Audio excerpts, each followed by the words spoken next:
Les 6 points clés de l'autodéfense selon Instinctif Krav Maga. Le tout premier point clé, c'est éviter la confrontation. Pourquoi? Parce que dans la vraie vie, il peut y avoir d'autres dangers qui vont se greffer à ce premier problème, comme des armes d'autres agresseurs, etc. Et pour faire suite au premier point clé, ce qui est très important, c'est de désamorcer la situation, bien évidemment, si c'est possible. Pourquoi? Parce que dans la vraie vie, on ne sera pas dans un combat sportif. Il n'y aura pas d'arbitre, il n'y aura pas de règles, il n'y aura pas un médecin qui va nous porter secours en cas de danger. Ensuite, le troisième point clé qui est en lien avec les deux premiers, c'est la gestion de la distance. C'est juste fondamental en amont.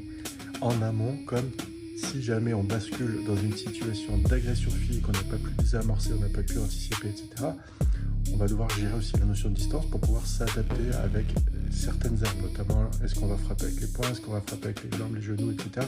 Ça, c'est juste fondamental. Dans la distance, il y a également en sous-entendu la gestion de la fuite. C'est-à-dire qu'à plus de 2 mètres, on va pouvoir envisager de s'enfuir. Et ça, c'est extrêmement important dans le cadre de l'autodéfense.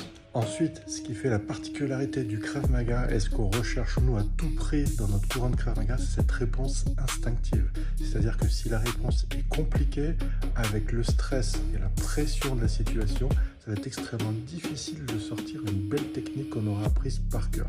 Donc, priorité à la réponse instinctive.